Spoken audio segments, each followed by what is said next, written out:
ପ୍ରଭୁଙ୍କ ମହତ୍ ଏବଂ ଆଶ୍ଚର୍ଯ୍ୟ ନାମର ଧନ୍ୟବାଦ ହେଉ। ତତ୍ସଙ୍ଗେ ପ୍ରଭୁ ପୁଣି ଥରେ ଏକ ଭିଡ଼ିଓ ମାଧ୍ୟମରେ ତାଙ୍କର ବାକ୍ୟକୁ ଆଲୋଚନା କରିବା ନିମନ୍ତେ ସୁଯୋଗ ଦେଇଛନ୍ତି। ତେଣୁ ମୁଁ ହୃଦୟ ତଳୁ ପ୍ରଭୁଙ୍କୁ ଧନ୍ୟବାଦ ଦିଏ। ତତ୍ସଙ୍ଗେ ଏ ଭିଡ଼ିଓକୁ ଯେତେ ଜଣ ଦେଖୁଛନ୍ତି ସମସ୍ତଙ୍କୁ ମୁଁ ପ୍ରେଜ୍ ଲର୍ଡ ଜଣାଏ। ନମସ୍କାର। ପ୍ରଭୁ ଆପଣମାନଙ୍କୁ ବହୁଳ ଭାବେ ଆଶୀର୍ବାଦ କରନ୍ତୁ। ତ ଆଜି ଆମେ ଆଲୋଚନା କରିବା ଡିସ୍ଓବେଡିଏନ୍ସ ସ୍ପିରିଟ୍, ଅବାଧ୍ୟତାର ଆତ୍ମା ବା ଅବାଧ୍ୟତାର ଆତ୍ମା ଥିଲେ କ'ଣ ସବୁ ହୋଇଥାଏ, ସେହି ବିଷୟକୁ ଆମେ ଆଲୋଚନା କରିବା। ଆମେ ନ ଭୁଲୁ ଯେ ଏକ ଡିସ୍ଓବେଡିଏନ୍ସ ଲାଇଫ୍ ଯାହା ଆମମାନଙ୍କ ଜୀବନରେ ଦେଖାଯାଇଥାଏ ଏବଂ ଏହା ଗୋଟିଏ ମାରାତ୍ମକ ଜୀବନ ଅଟେ। ଅନେକ କ୍ଷେତ୍ରରେ ଆମେ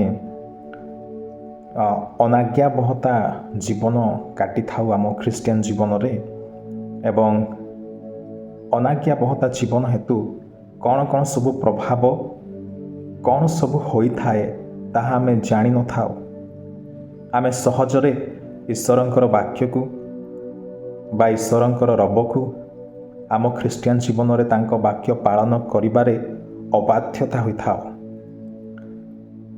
ତ ଆମେ ଆଲୋଚନା କରିବା ଅବାଧ୍ୟତା ହେଲେ ବା ଅବାଧ୍ୟତା ଜୀବନ ଥିଲେ କ'ଣ ସବୁ ପରିଣତ ବା କ'ଣ ସବୁ ପ୍ରଭାବ, କ'ଣ ସବୁ ଦେଖାଯାଏ, ସେ ବିଷୟକୁ ଆଜି ଆମେ ଆଲୋଚନା କରିବା ଏବଂ ଆମ ଜୀବନକୁ ଆମେ ସଜାଡ଼ିବା। ଅବାଧ୍ୟତା ସବୁ ଅବସ୍ଥାରେ ହେବା ପଛରେ ଗୋଟିଏ ସ୍ପିରିଟ୍ ରହିଥାଏ, ଡିସ୍ଓବେଡିଏନ୍ସ ସ୍ପିରିଟ୍। ସେହି ଅବାଧ୍ୟତା ଆମେ କରିଥାଉ, ଯେଉଁ ଅବାଧ୍ୟତା ଆମେ କରିବା ପାଇଁ ଚାହୁଁନାହୁଁ, ଯେଉଁ କାର୍ଯ୍ୟ ଆମେ କରିବା ପାଇଁ ଚାହୁଁନାହୁଁ ଆମ ଖ୍ରୀଷ୍ଟିଆନ ଜୀବନରେ, ସେହିସବୁ ଇଚ୍ଛା କରିଥାଉ ଯେଉଁଟା ଆମେ ଆଦୌ ଚାହିଁନଥାଉ। ତା ପଛରେ ଡିସ୍ଓବେଡିଏନ୍ସ ସ୍ପିରିଟ୍, ଅବାଧ୍ୟତାର ଆତ୍ମା ଆମକୁ ପ୍ରୋତ୍ସାହନ ଦେଇ, ପ୍ରଲୋଭନ ଦେଇ ପୁଣି ଥରେ ପଛକୁ ଝିକି ଆମକୁ ହତ କରିଥାଏ, ଯଦ୍ୱାରା ଆମେ ଆଧ୍ୟାତ୍ମିକ ଜୀବନରେ ମୃତ ପ୍ରାୟ ହୋଇଥାଉ।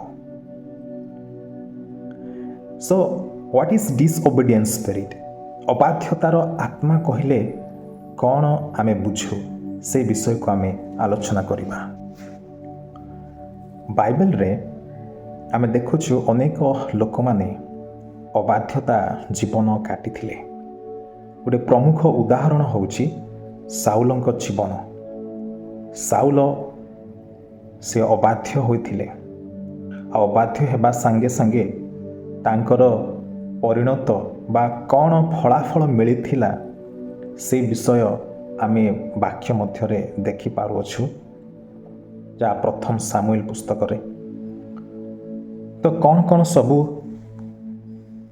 ତାର ପ୍ରଭାବ ରହିଅଛି ସେ ବିଷୟକୁ ଆମେ ଆଲୋଚନା କରିବା। ସର୍ବପ୍ରଥମେ ଅବାଧ୍ୟତାର ଆତ୍ମା ଥିଲେ କ'ଣ ପ୍ରଭାବ ହୋଇଥାଏ, କ'ଣ ହୋଇଥାଏ ଆମ ଜୀବନ। ସର୍ବପ୍ରଥମ ବିଷୟ ହେଉଛି ସେପାରେସନ୍ ଫ୍ରମ୍ ଗଡ୍। ପ୍ରଭୁଙ୍କ ଠାରୁ ଅଲଗା ବା ପୃଥକୀକରଣ ଦେଖାଯାଇଥାଏ। ଆମେ ଯଦି ଅବାଧ୍ୟତା ଜୀବନ କାଟୁ, ଈଶ୍ୱରଙ୍କର ରବକୁ ହେଉ କିମ୍ବା ଈଶ୍ୱରଙ୍କର ବାକ୍ୟକୁ ହେଉ ବା ଆଜ୍ଞାକୁ ହେଉ, ଯଦି ଆମେ ଅବାଧ୍ୟ ହୋଇଥାଉ ସେଥିପ୍ରତି, ତେବେ ଆମେ ଈଶ୍ୱରଙ୍କ ଠାରୁ ପୃଥକୀକୃତ ହୋଇଯାଇଥାଉ ବା ଅଲଗା ହୋଇଯାଇଥାଉ। ଆମେ ଅଧ୍ୟୟନ କରିବା ଯେଶାୟା ପୁସ୍ତକ ତାର 59ର 59ର ତାର 2 ପଦରେ ଲେଖା ଅଛି।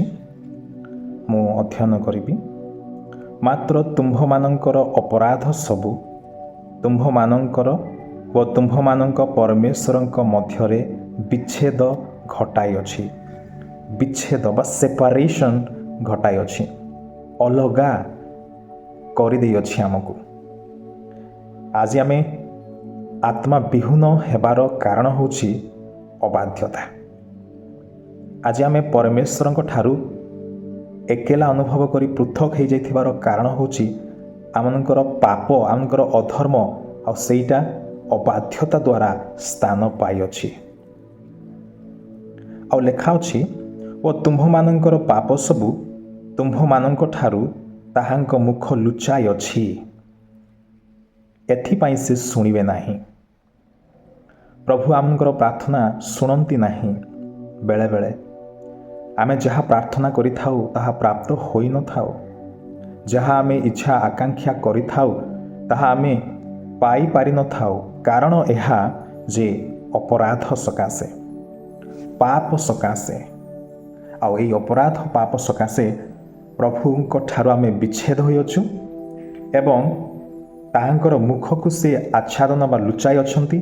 ଆଉ ଆମ୍ଭେମାନେ ଯାହା ବି ମାଗୁ ତାହା ସେ ଶୁଣନ୍ତି ନାହିଁ ବା ଆମକୁ ପ୍ରାପ୍ତ କରାନ୍ତି ନାହିଁ। ଏହାର ପଛରେ ହେଉଛି, ଏହାର କାରଣ ହେଉଛି ଅବାଧ୍ୟତା। ଏହି ବିଷୟ ହୋଇଥାଏ, ପରମେଶ୍ୱରଙ୍କ ଠାରୁ ଅଲଗା ଆମେ ହୋଇଯାଇଥାଉ। ଦ୍ୱିତୀୟ ବିଷୟ ହେଉଛି lose of blessing and favour. ଈଶ୍ୱରଙ୍କର ଆଶୀର୍ବାଦ ଓ ଅନୁଗ୍ରହକୁ ହରାଇଥାଉ। ଈଶ୍ୱରଙ୍କର ଆଶୀର୍ବାଦ ଏବଂ ଅନୁଗ୍ରହକୁ ଆମେ ହରାଇଥାଉ ଯେବେ ଅବାଧ୍ୟତା ଜୀବନ ଯଦି ଆମେ ଅତିବାହିତ କରୁ। ଆମେ ଅଧ୍ୟୟନ କରିବା ଗୀତ ସଂହିତା ତାର 106:15 ପଦକୁ। ଏଇଠାରେ ଲେଖା ଅଛି, ତହିଁରେ ସେ ସେମାନଙ୍କର ପ୍ରାର୍ଥିତ ବିଷୟ ଦେଲେ, ମାତ୍ର ସେମାନଙ୍କ ପ୍ରାଣରେ କ୍ଷୀଣତା ପ୍ରେରଣ କଲେ। ପ୍ରାଣରେ କ୍ଷୀଣତା, ସୂକ୍ଷ୍ମତା, ପ୍ରାଣରେ କୌଣସି ବଳ ବା ଜୀବନ ହିଁ ନାହିଁ, ଗୋଟେ ଦୁର୍ବଳତା। ତାମାନେ ପ୍ରଭୁଙ୍କର ଆଶୀର୍ବାଦ ଅନୁଗ୍ରହ ହିଁ ସେ ପ୍ରାପ୍ତ ହୋଇନାହିଁ। ସେହିପରି ଜଣେ ଯଦି ଅବାଧ୍ୟତା ହୁଏ, ପ୍ରଭୁଙ୍କର ଆଶୀର୍ବାଦରୁ, ବ୍ଲେସିଂସରୁ ଏବଂ ଫେଭରରୁ, ତାଙ୍କ କୃପାରୁ, ତାଙ୍କ ଅନୁଗ୍ରହରୁ ସେ ଅଲଗା ହୋଇଯାଇଥାଏ, ସେ ଭିନ୍ନ ହୋଇଯାଇଥାଏ, ଯଦ୍ୱାରା ଶରୀରରେ, ଆତ୍ମାରେ, ପ୍ରାଣରେ ଗୋଟେ ଦୁର୍ବଳତା, କ୍ଷୀଣତା ଏବଂ ଅତୃପ୍ତତା ଅନୁଭବ ହୋଇଥାଏ। ତୃତୀୟ ବିଷୟ ହେଉଛି ବିଶୃଙ୍ଖଳା ଏବଂ ବିନାଶ, ଖାୟସ୍ ଆଣ୍ଡ ଡିଷ୍ଟ୍ରକ୍ସନ୍। ବିଶୃଙ୍ଖଳା ବା ବିଭ୍ରାନ୍ତ ଏବଂ ବିନାଶ ଆସିଥାଏ ଯେବେ ଆମେ ଈଶ୍ୱରଙ୍କର ଅବାଧ୍ୟତା ହୋଇଥାଉ। ସାଉଲଙ୍କ ଜୀବନକୁ ଆମେ ଦେଖୁଛୁ, ତାର ପ୍ରାରମ୍ଭ ଜୀବନ ଉତ୍ତମ ଥିଲା, କିନ୍ତୁ ଶେଷ ଅବସ୍ଥାରେ ସେ ବିନାଶକୁ ଅନୁଭବ କଲେ। ସେ ନିଜେ ଖड्गରେ ପଡ଼ି ପ୍ରାଣ ତ୍ୟାଗ କଲେ। ସେ ମଲେ, ତାଙ୍କ ରାଜ୍ୟ ବିଭକ୍ତ ହେଲା ଏବଂ ସେ ହାରିଗଲେ ଯୁଦ୍ଧରେ। ତାର ଆରମ୍ଭ ଉତ୍ତମ ଥିଲା, କିନ୍ତୁ ଶେଷରେ ସେ ବିଶୃଙ୍ଖଳା, ବିଭ୍ରାନ୍ତ ଏବଂ ବିନାଶ ହେଉଅଛନ୍ତି। ଖାୟସ୍ ଆଣ୍ଡ ଡିଷ୍ଟ୍ରକ୍ସନ୍ ଆସିଯାଏ ଯଦି ଆମେ ପ୍ରଭୁଙ୍କ ଠାରୁ ପ୍ରଭୁଙ୍କ ସହିତ ଯଦି ଆମେ ଅବାଧ୍ୟତା ହେଉ, ପ୍ରଭୁଙ୍କ ପାଇଁ ଯଦି ଆମେ ଅବାଧ୍ୟତା ହେଉ, ତେବେ ବିଶୃଙ୍ଖଳା ଏବଂ ବିଭ୍ରାନ୍ତ, ଖାୟସ୍ ମାନେ ଅର୍ଡରଲି ଆମ ଲାଇଫ୍ ଚାଲିବ ନାହିଁ। ଇନ୍ ଏ ଅର୍ଡର ମ୍ୟାନେର ଆମ ଲାଇଫ୍ ଯାତାୟାତ କରିବ ନାହିଁ। ଆମ ମନରେ, ଶରୀରରେ ଇତସ୍ତତତା, ବ୍ୟାକୁଳତା, ବିଭ୍ରାନ୍ତ, ତାଙ୍କ ଶାନ୍ତିକୁ ଆମେ ଆମ ଜୀବନରେ ହିଁ ଅନୁଭବ କରିପାରିବା ନାହିଁ ଏବଂ ବିନାଶ ଆସିଯାଏ। ଆମେ ପଠନ କରିବା, ତାହା ହେଉଛି ହିତୋପଦେଶ ତାର 29:1 ପଦକୁ। ଏଇଠାରେ ଉତ୍ତମ ଭାବରେ ଲେଖାଯାଇଅଛି, ଯେଉଁ ଲୋକ ଥରକୁ ଥର ଅନୁଯୋଗ ପାଇଲେ ହେଁ ଆପଣା ଗ୍ରୀବା ଶକ୍ତ କରେ, ସେ ପ୍ରତିକାର ବିନୁ ହଠାତ୍ ଭଗ୍ନ ହେବ। ପ୍ରତିକାର ବିନୁ ହଠାତ୍ ଭଗ୍ନ ହେବ। डिस्ट्रक्शन खायोस से भग्न हो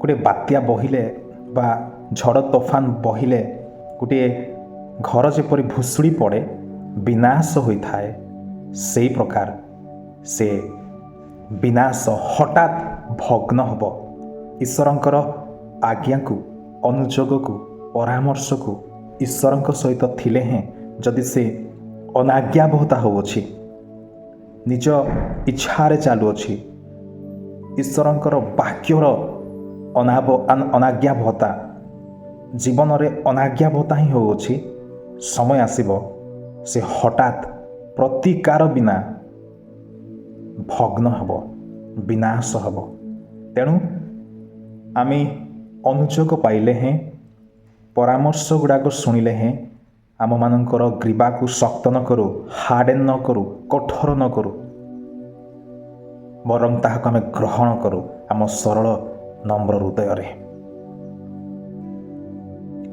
आउ तार 4 नंबर विषय होउछि हॉट रिलेशनशिप बा संपर्क सुसंपर्क क्षति होइथाए आमर संपर्क जहाँ ईश्वरंक ठारे अछि ताहा क्षति होइथाए आघात प्राप्त होइथाए अबाध्यता